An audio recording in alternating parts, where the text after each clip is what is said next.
Ya, assalamualaikum warahmatullahi wabarakatuh. Ya, perkenalkan, nama saya Alun Ibrahim. Saya berasal dari Pakuyaman. Nah, di sini saya kuliah di Universitas Muhammadiyah Gorontalo. Jurusan Sistem Informasi semester 5. Nah, sini saya akan menjelaskan tentang tugas dari kecerdasan buatan yang kami ikuti seminar kemarin. Nah, dan di sini juga ada dosen yang mengajar mata kuliah kecerdasan buatan, yaitu Ibu Pratiwi Handayani, MKom, MN, MPhil. Langsung saja.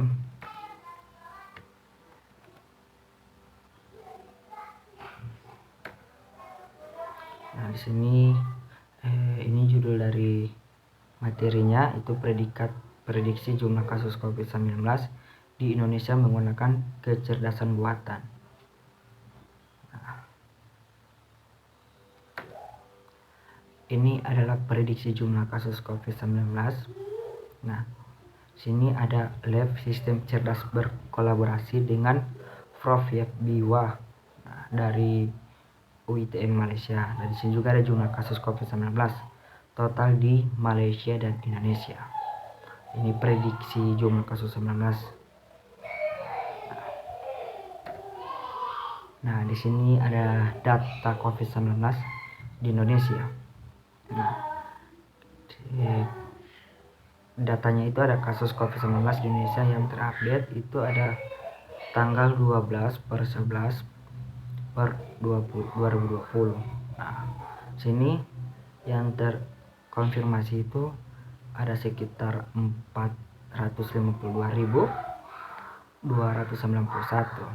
Itu yang terkonfirmasi sekarang, gitu. Kemudian di sini ada kasus aktif. Nah, kasus aktif di sini ada 55.274.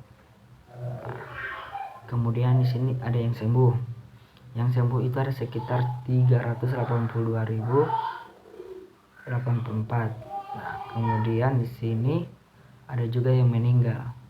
Yang meninggal di sini ada sekitar 14.933. Itu data COVID-19 di Indonesia yang terupdate dari tanggal 12/11/2020. Kemudian di sini ada data COVID-19 di Indonesia juga. Ini memiliki analisis data.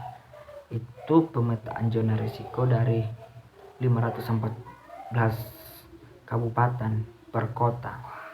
Nah, ini ini gambar dari zona risikonya, itu pemetaan zona risiko dari 514 kabupaten. Itu risiko tertinggi, risiko sedang, risiko rendah. Nah, itu, dan juga tidak ada kasus baru dan tidak ada terdampak. Itu sesuai pemetaan zona risiko dari 514 kabupaten per kota. Kemudian di sini ada data penelitian prediksi COVID-19 di Indonesia. Nah, di sini ada sumber data untuk penelitian prediksi COVID-19 di Indonesia. Itu ada 2 orang, ada 2 sumber, yaitu @kawalcovid dan Jurkes COVID-19 data. Nah, di sini @kawalcovid itu menerapkan sumber data kasus COVID-19 secara global yang tersedia secara publik. Kemudian di sini Jurkes COVID-19 data itu menerapkan sumber data kasus COVID-19 secara global yang dihimpun oleh Johns Hopkins University Center for System Science and Engineering.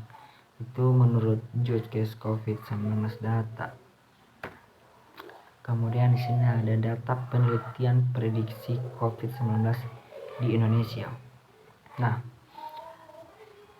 data penelitiannya itu ada berupa sumber data yang digunakan pada penelitian berasal dari @kawalcovid. Nah, itu sumber datanya. Kemudian di sini ada data yang diambil berfokus pada kasus kumulatif harian yang berkonfirmasi positif sembuh, meninggal, dan pasien dalam perawatan kasus aktif.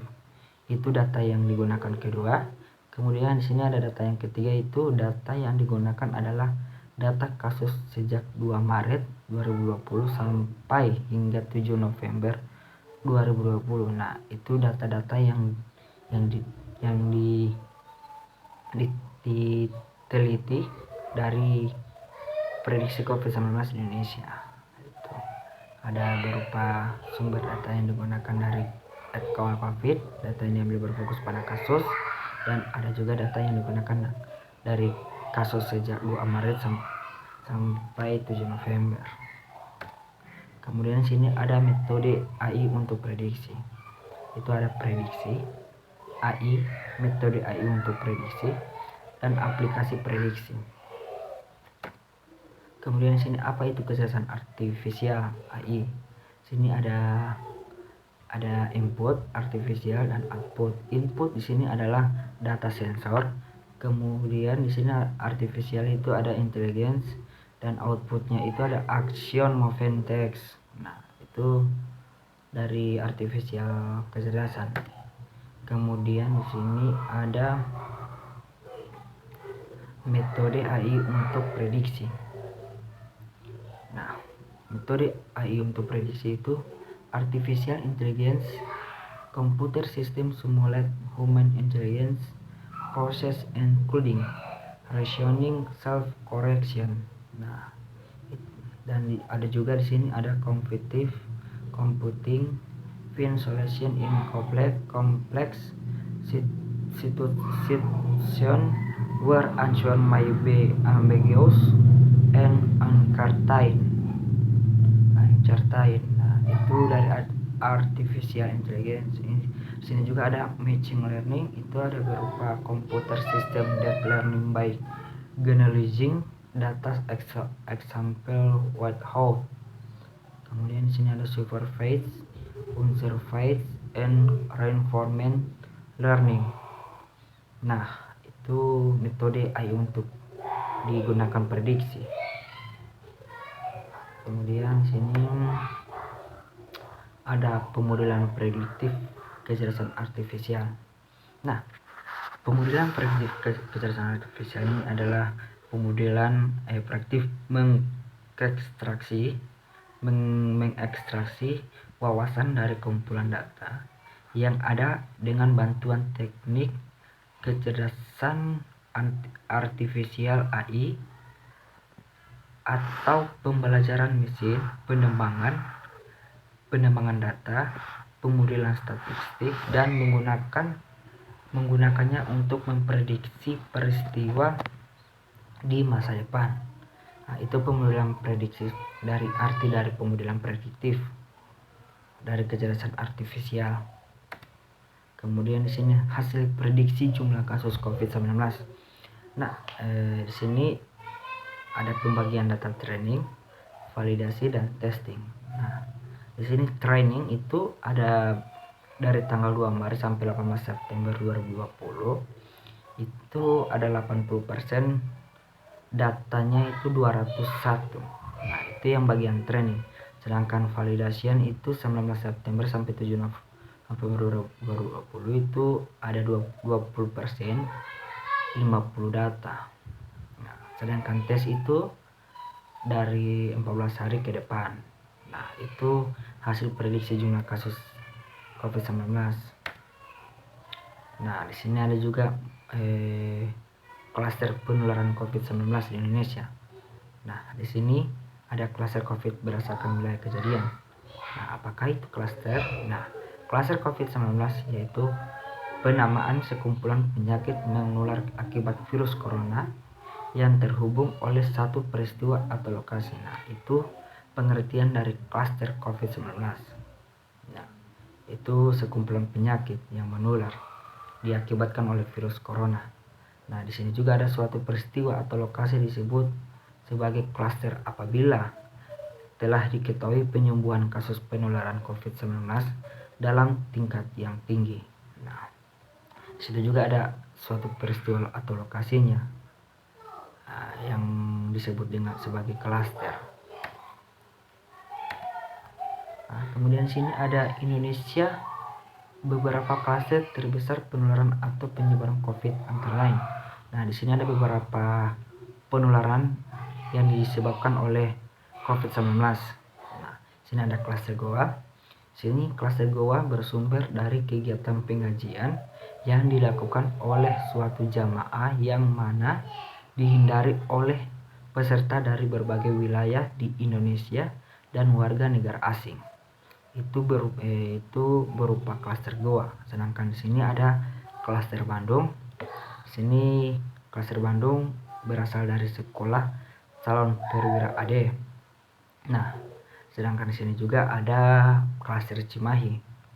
Ini klaster Cimahi juga berasal dari sekolah militer yang di Pusat Pendidikan Polisi Militer Pusdikpom TNI AD. Ada juga klaster Semarang. Klaster Semarang terjadi di lingkungan perusahaan yaitu perusahaan Jerman, migas, dan BUMN. Sedangkan klaster Surabaya terjadi di lingkungan pelatihan petugas haji dan di lingkungan tempat kerja. Itu ya salah satu penularan atau penyebab COVID-19 di Indonesia. Nah, kemudian di sini ada berdasarkan lokasi kejadian dari klaster COVID-19. Nah, sini yang pertama lokasi kejadian di sini ada klaster perkantoran.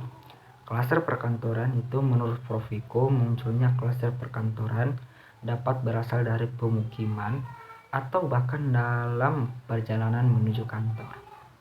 Nah, kemudian di sini ada klaster rumah makan. Klaster rumah makan ini terjadi karena adanya salah satu karyawan atau pengunjung yang mengidap COVID-19 sehingga menularkan ke setiap pembeli atau pegawai yang berinteraksi. Nah, ada juga di sini klaster keluarga. Klaster keluarga ini terjadi karena adanya salah satu anggota keluarga yang mengidap COVID-19 namun terlambat ditangani. Mungkin karena tidak adanya gejala fisik pada orang tersebut. Klaster pasar. Klaster pasar terjadi karena adanya kontak antara pembeli dengan pedagang yang mana mereka terkena salah satu di antara mereka COVID-19. Nah, kemudian klaster pemukiman. Nah, klaster pemukiman juga terjadi penyambung kasus positif 19 terjadi di Provinsi DKI, Jakarta, dan Jawa Timur. Nah, kemudian di sini ada klaster goes. Klaster goes ini terjadi karena adanya tren bersepeda pada saat pandemi ini terjadi. Nah, itulah hasil presentasi dari saya. Lebih kurangnya saya mohon maaf. Billahi fisabilil haq. Fastabiqul khairat. Assalamualaikum warahmatullahi wabarakatuh.